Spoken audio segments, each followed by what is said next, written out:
आज की क्लास में हम लोग यूरोपियन में पढ़ेंगे मेसोपोटामिया की कला। पूर्व की जो क्लासें थी उसमें हम लोगों ने यहाँ से जो प्राप्त गुफाएं हैं उनको पढ़ा है कि यहाँ पे कला का विकसित रूप कैसे कैसे बढ़ता गया। तो आज हम लोग पढ़ेंगे मेसोपोटामिया की सभ्यता। ये विश्व की सबसे प्राचीन सभ्यता मानी गई। ये विश्व की सबसे प्राचीन सभ्यता है।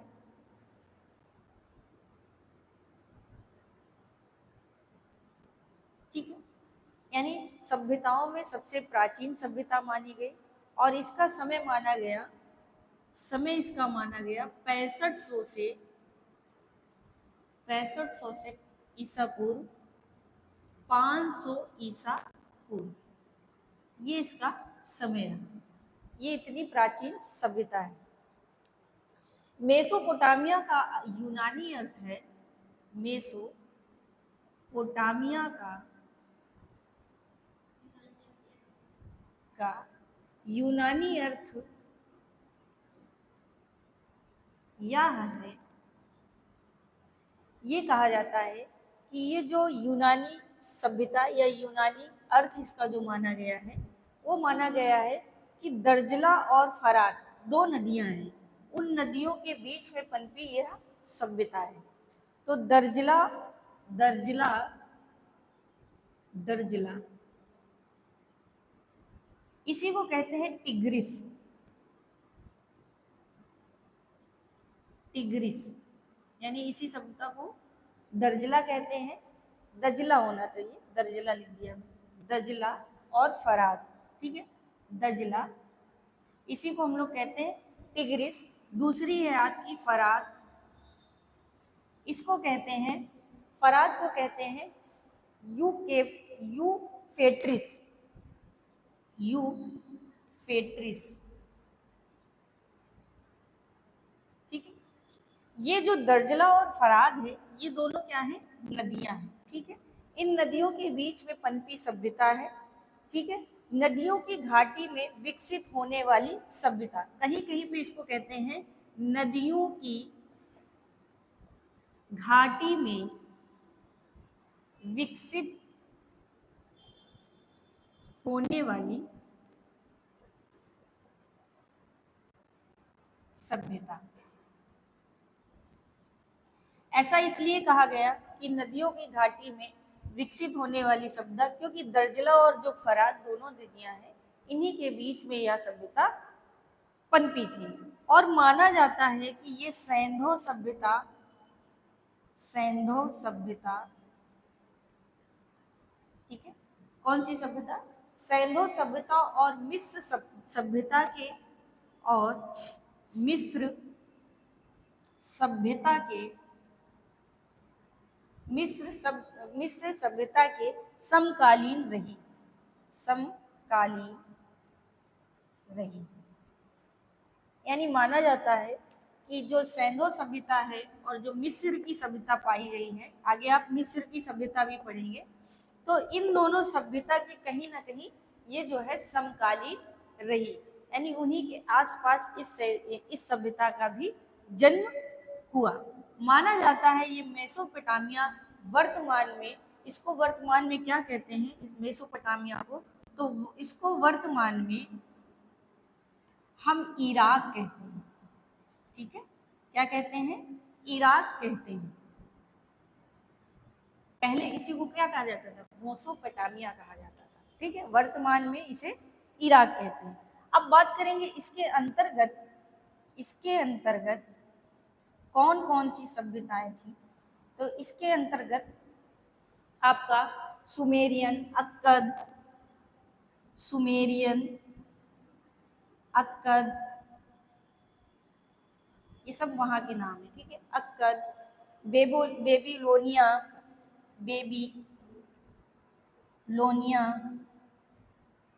आजकल हवा ऐसी चल रही, मुंह बहुत सूख रहा है।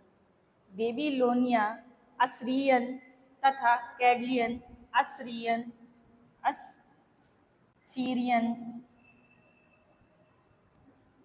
ठीक है, असीरियन, और आपकी जो है कैडलियन सभ्यताएं, कैडलियन सभ्यताएं यहाँ पनपी। ठीक है, इतनी सभ्यताओं का ये सब क्षेत्र हैं, सुमेरियन, अक्कद, बेबीलोनियन, असीरियन, ये सब इराक के अंतर्गत क्षेत्र हैं। और यहाँ कहीं ना कहीं ये मेसोपोटामिया से संबंधित आपकी सभ्यताओं का जन्म हुआ। यहाँ जो सबसे प्राचीन नगर या सबसे प्रसिद्ध नगर पाया गया उसे हम उर के नाम से जानते हैं। ठीक है, मेसोपोटामिया में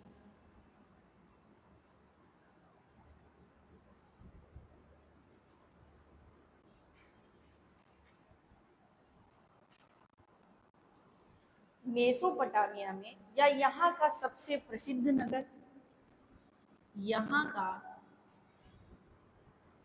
सबसे प्रसिद्ध नगर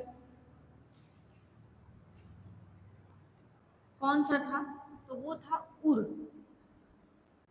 किस नाम से जानते थे? उर के नाम से जानते थे, जिसे आज के समय में हम लोग उर के नाम से जानते थे। और इसे आज के समय में, या ऐसा कह लीजिए, इसे दूसरे किस नाम से जानते हैं, ऐसे कर लीजिए, जिसे इब्राहिम नगर भी कहते हैं, ऐसा कर लीजिए। उर है और जिसे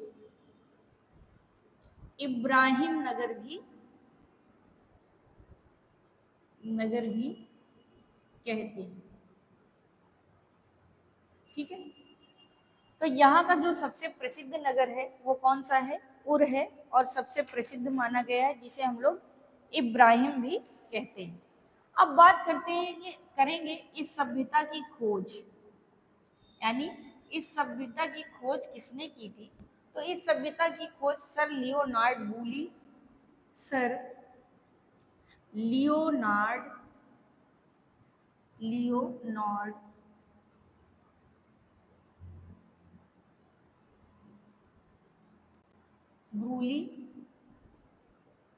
ठीक है, लियोनार्ड ब्रूली तथा जर्मन पुरातत्व,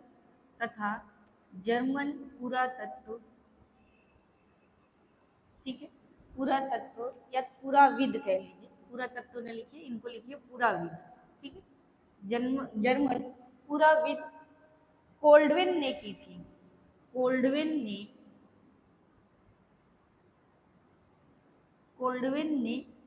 की थी।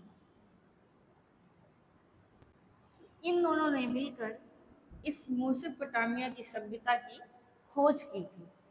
इस सभ्यता के सबसे प्राचीन अवशेष किसमें मिलते हैं?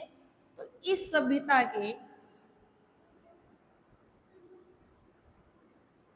सबसे प्राचीन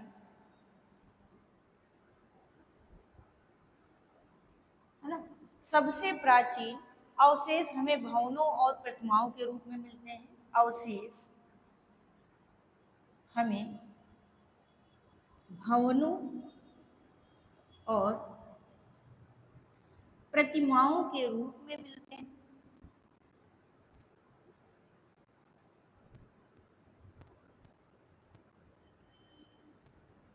ठीक है, यानी इस सभ्यता का पता हम लोगों को ज्यादातर किनसे मिलता है? भवन और प्रतिमाओं के माध्यम से मिलता है। ठीक है, सर्वाधिक प्राचीन भग्नावशेष जो थे, यानी सर्वाधिक प्राचीन भग्नावशेष, कोई भग्नावशेष का अर्थ बताएगा? भग्नावशेष लोगों के द्वारा पूजी जाने वाली, लोगों के द्वारा पूजी जाने वाली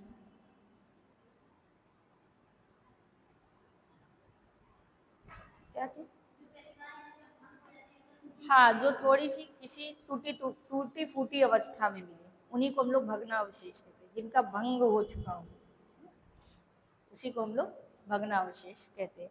पूजी जाने वाली चंद्रमा देवी सिन है। चंद्रमा देवी सिन इन्हें सिन कहा जाता था। ठीक है, सिन है, यानी जो सर्वाधिक प्राचीन भग्नावशेष जो लोगों के द्वारा पूजी जाने वाली चंद्रमा देवी थे उनका अवशेष मिला, और माना जाता है कि उस समय लोग इनकी पूजा करते रहे होंगे। ये देवी यानी एक प्रतिमा के रूप, यहाँ कहा ना प्रतिमाएं प्राप्त हुई है, तो जो प्रतिमा हमें प्राचीन या सर्वाधिक प्राचीन मिली है वो चंद्रमा देवी को है, जिन्हें ये लोग सिन कहते थे और इनकी पूजा करते थे। यहाँ का सबसे प्राचीन उदाहरण जो है 5वीं शताब्दी का बना हुआ एरुद मंदिर है। ठीक है, यहाँ का प्राचीन उदाहरण, यहाँ का प्राचीन उदाहरण जो हमें कितनी 5वीं शताब्दी ईसा पूर्व, ठीक है, ईसा पूर्व का प्राचीन मंदिर, का प्राचीन मंदिर कौन सा है? वो है आपका एरिदु का मंदिर। किसका? एरिदु का मंदिर। यानी भवनों के आधार पर ये 5वीं शताब्दी का एरूद का मंदिर जो हमें प्राप्त हुआ है वो कहाँ से प्राप्त हुआ है? मेसोपोटामिया की सभ्यता से। इस सभ्यता में कला केंद्र पूजा गृह होते थे। यानी जो ये सभ्यता है और इसका जो कला केंद्र आधारित था वो किस पे आधारित था? पूजा गृहों पे। अब इसका संबंध हम थोड़ा सा जोड़ते हैं। अब आगे आप मिस्र की सभ्यता पढ़ेंगे। इससे पहले आपने अजंता की सभ्यता यानी अजंता की गुफाएं पढ़ी हैं, तो वहां क्या होता था? बौद्ध क्या करते थे? उनका निवास स्थान और पूजा गृह प्राप्त किया। इसी तरह मेसोपोटामिया की जो सभ्यता थी इनका भी आधार क्या था? पूजा था। यहाँ पे आगे आपको बताया जाएगा कि पिरामिड प्राप्त हुए हैं। तो जो पिरामिड यहाँ से प्राप्त हुए थे वो इनके पूजा स्थल हुआ करते थे, जिसे हम लोग जिग्रुत कहते हैं। ये लोग जिग्रुत कहते थे, पिरामिड नहीं कहते थे, ऐसा कहा। तो इनका जो मुख्य केंद्र था कला का, यानी कला के चीजों को या कला को समझने के लिए सबसे पहले यही जानेंगे कि जो इनका मेन इशू या कहिए मेन कार्य था वो था पूजा गृह। मेन यही हुआ करते थे, इन्हीं की सजावट, इन्हीं में हम लोगों के कला के दर्शन प्राप्त होते हैं। ठीक है, पूजा गृह हुआ करते थे और इसी को ये लोग क्या कहते थे? इसी को लोग कहते थे जिग्रूत। क्या कहते थे? जिग्रूत कहते थे। ठीक है, जिग्रूर जो भी पढ़ सके, कभी कभी उच्चारण नहीं, आज ओठ मेरे बहुत सूख रहे हैं। ठीक है, इन्हीं पूजा गृहों को ये लोग क्या कहते थे? जिग्गुरत कहते थे। ठीक है, इस नाम से पुकारते थे। यह शब्द जो है सुमेरियन भाषा का है। किस भाषा का है? यह शब्द सुमेरियन भाषा का है। ठीक है, और ये सुमेरियन भाषा का शब्द कहीं कहीं पर इस अर्थ में लिया गया है पर्वत निवास।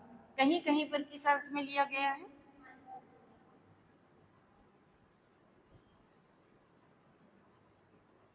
पर्वत निवास। ये जिग्रूत जब होते थे ये इनके क्या हुआ करते थे? पूजा स्थल हुआ करते थे। ठीक है, इनका निर्माण जो माना गया है 2900 से इनका निर्माण का जो समय माना गया है, निर्माण का समय 2900 ईसा पूर्व से 2900 ईसा पूर्व से 2350 ईसा पूर्व के मध्य, 2350 से ईसा पूर्व के मध्य। ठीक है, ये जो पूजा गृह थे, जिग्रूत थे, यह सुमेरियन शब्द का कहीं कहीं पर अर्थ लिया जाता है पर्वत निवास, और इनका समय माना गया कि ये 2900 से 2350 ईसा पूर्व के मध्य के रहे होंगे। ठीक है, इसके बाद आगे बात करते हैं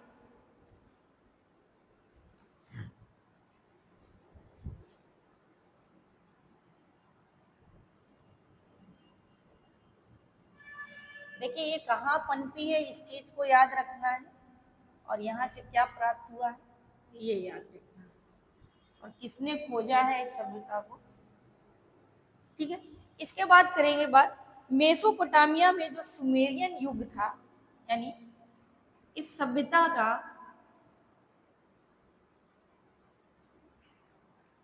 सुमेरियन युग, ठीक है, जो सुमेरियन युग था, इस युग के सीढ़ीदार पिरामिड जो हुआ करते थे, सुमेरियन युग था, इस युग में सीढ़ीदार पिरामिड,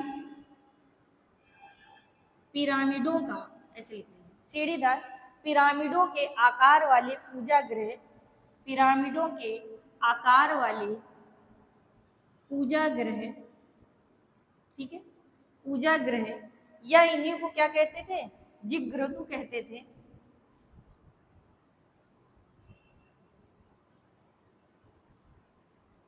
जिगुरत प्राप्त हुए करते थे, इन्हीं पूजा ग्रह को कहते थे। तो कैसे प्राप्त होते थे, सीढ़ीदार प्राप्त होते थे।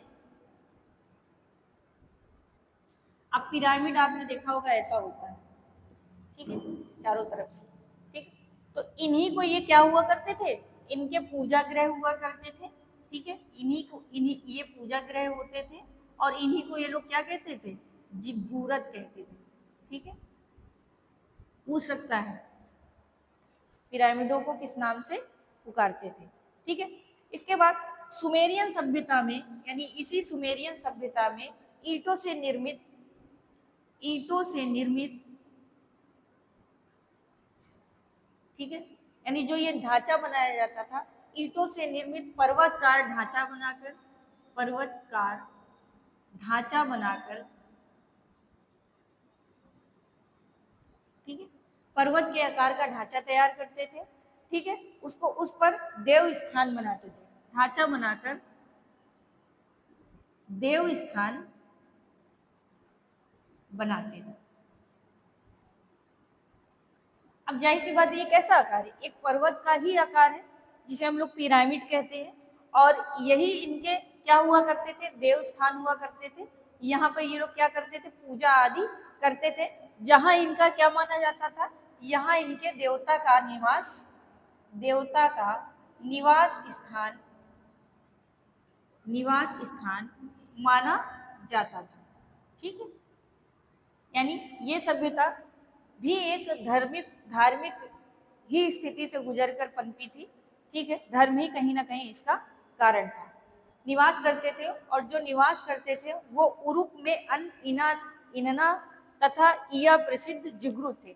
अब यहाँ पे जो जिग्रुत का मतलब है, यानी सीधे लिख लीजिए पूजा ग्रह या जिग्रुत,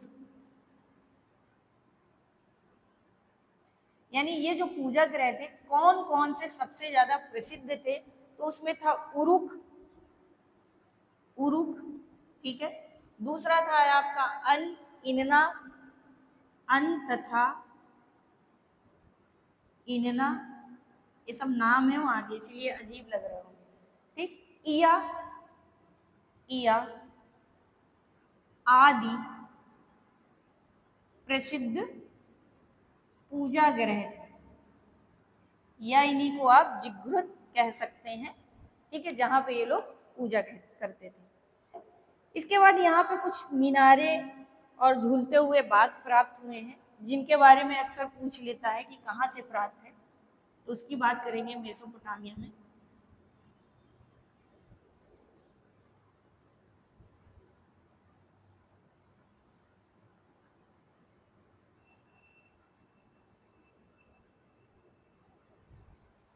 देखिए इस सभ्यता में क्या क्या प्राप्त हुआ है, इस सभ्यता में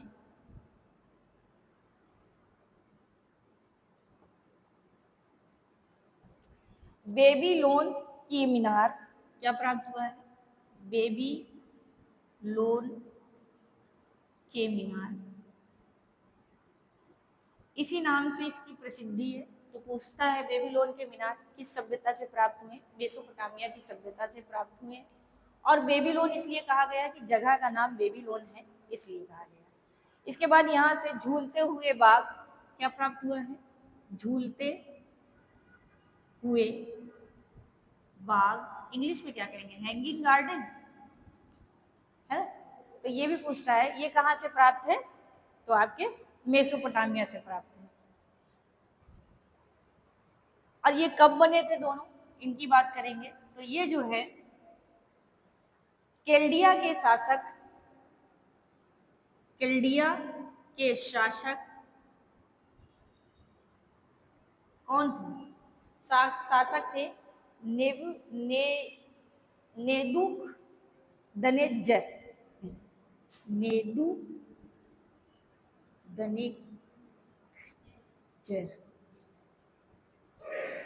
अच्छे ना बोलते हैं, ठीक है।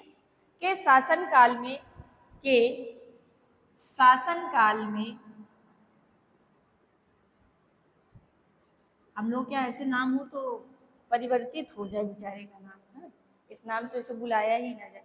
शासनकाल में 6ठी शताब्दी ईसा पूर्व में बने। कब बने? तो 6ठी शताब्दी, छठी, अरे यार ऐसे लिख लो, 6ठी शताब्दी ईसा पूर्व में बने, ठीक। यानी इनका जो समय था वो 6ठी शताब्दी के आसपास माना गया। वर्तमान में हिल्लार बेबीलोन प्राप्त इराक के अंतर्गत आते हैं। यानी जो वर्तमान समय आप देखेंगे कि ये शहर का कहाँ पे आते हैं, तो वर्तमान में ये जो है हिल्लार और बेबीलोन किसके अंतर्गत आते हैं? तो ये दोनों शहर आपके इराक प्रांत के अंतर्गत आते हैं, इराक प्रांत के अंतर्गत आते हैं, ठीक है। इसके बाद बात करेंगे यहाँ जो कुछ पॉइंट वाइज चीजें हैं कि क्या क्या प्राप्त हुआ है। तो रंगीन ग्लेज टाइलों का प्रयोग सर्वप्रथम यहाँ किया गया। रंगीन ग्लेज टाइलों का प्रयोग यहाँ के भवन निर्माण में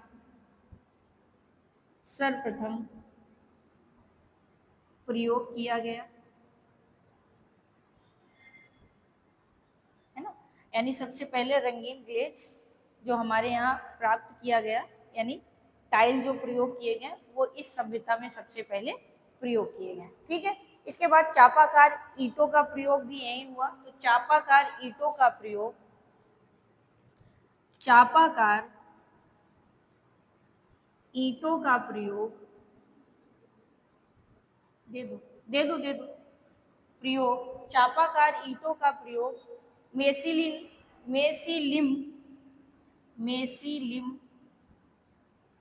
ठीक है, मेसिलिम काल के भवनों में प्रयोग किया गया। हाँ, काल के भवनों में प्रयोग किया गया,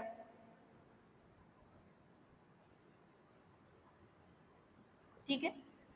यानी चापाकार ईंटें कैसी होती हैं? चौकोर, चापाकार ईंटें, वैसी ईंटों का यहाँ प्रयोग किया गया। कुम्हार के चाक का प्रयोग सर्वप्रथम इसी सभ्यता में मिलता है। कुम्हार के चाक का प्रयोग सर्वप्रथम यहाँ की सभ्यता में मिलता है या प्रयोग किया गया, ठीक है। इसके बाद इस सभ्यता के निवासी एक छोटी कील से, यानी जो यहाँ के निवासी हैं, तो इस सभ्यता के निवासी एक छोटी कील से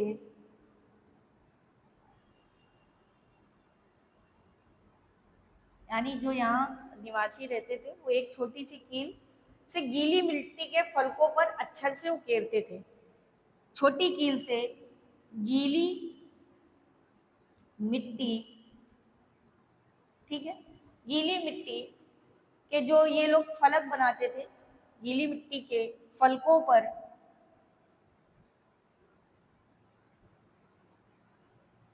लिखते थे, मतलब एक तरीके से अक्षर उकेरते थे, तो उनका अर्थ है कि लिखना, पर अक्षर उकेरते थे, उकेरते थे, उकेरने का मतलब है कि लिखते थे, ठीक है, जिसे हम लोग क्या कहते हैं, जिसे कीला अक्षर लिपि कहा गया। और क्वेश्चन पूछता है कीला अक्षर लिपि का प्रयोग किस सभ्यता में किया गया, तो मेसोपोटामिया की सभ्यता में किया गया, ठीक है। इसके बाद इस लिपि को सर्वप्रथम पढ़ा किसने था, इस लिपि को सर्वप्रथम किसने पढ़ा था, तो इस लिपि को सर्वप्रथम पढ़ने वाले जो हैं वो थे हेनरी रॉलिंसन, हेनरी लॉरिंसन, ठीक है। इन्होंने इस किला अक्षर लिपि को सर्वप्रथम पढ़ा था, है ना। इसी को कहीं कहीं पे, इस लिपि को कहीं कहीं पर मिलता है, इसे इंग्लिश में क्या कहते हैं, ऐसे तो किला अक्षर कहते हैं, कहीं कहीं पर इसको लिख के आता है क्यूनीफॉर्म, क्यूनीफॉर्म इसी को कहते हैं, ठीक है। तो ये याद रखिएगा, इस सभ्यता के जो निवासी थे वो एक छोटी कील लेते थे, और जो मिट्टी के फलक यानी जो बनाए जाते हैं, एक तरीके से फलक का मतलब होता है दीवार, पट भी होता है, ठीक है, उस पे ये लोग क्या करते थे, अक्षर उकेरते थे। उस समय वो जो बोली बोलते थे उसी के हिसाब से लिखे होंगे, और उस लिपि को इन्होंने हेनरी लॉर्डसिन ने सर्वप्रथम पढ़ा था, और इसी को हम लोग कीला अक्षर लिपि कहते हैं, ठीक है। इसके बाद इस सभ्यता में सर्वप्रथम शीशों का प्रयोग किया गया। गिटार में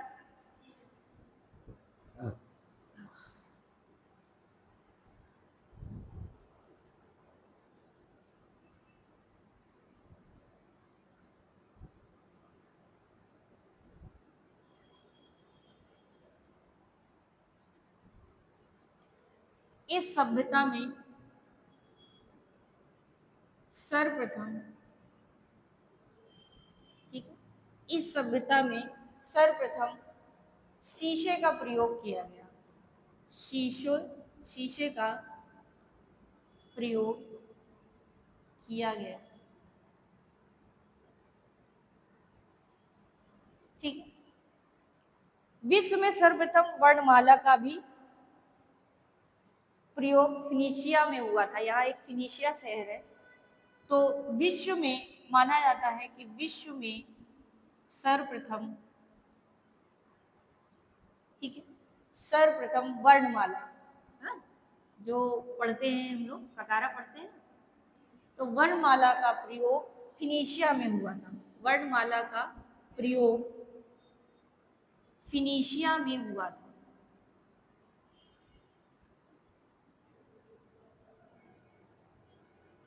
ठीक है। कहाँ पाया गया था, फिनिशिया में, ठीक है। पंचांग का आविष्कार भी माना जाता है कि पंचांग का आविष्कार मेसोपोटामिया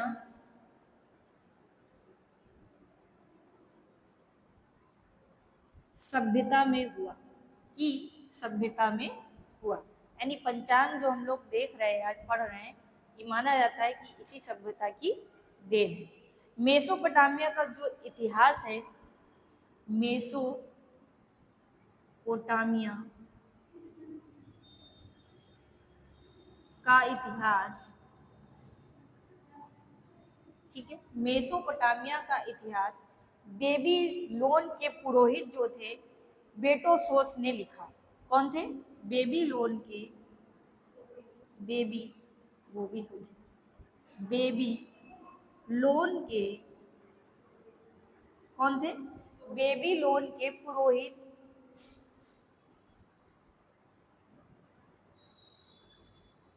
पुरोहित कौन थे, बेटा बेटो कौन थे, कि बेरोसेस थे, क्या बोला, माइंड यहाँ नहीं है तुम लोगों का,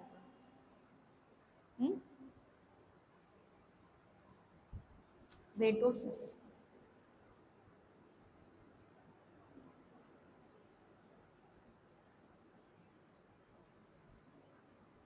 थोड़ा ध्यान दिया करो क्या क्या बोलते हैं, ठीक है। तो ये थी मेसोपोटामिया की सभ्यता। जो इतिहास था वो किसने, यानी पुरोहित कौन थे, बेटोसेस थे, जिन्होंने इसे लिखा या इसके बारे में परिचय दिया। और ये थी आपकी मेसोपोटामिया की सभ्यता। तो यहाँ से किला अक्षर है ना, सबसे क्या है, कैसी विधि है आपसे पूछ सकता है, इसका समय पूछ सकता है, किन दो नदियों के बीच में ये पनपी है, तो वो दर्जला और फराद है, ठीक है। वर्तमान में हम इराक मानते हैं। तो ये आज आपकी मेसोपोटामिया की सभ्यता थी। कल हम लोग पढ़ेंगे मिस्र की सभ्यता। तो आज की क्लास के लिए बस इतना ही।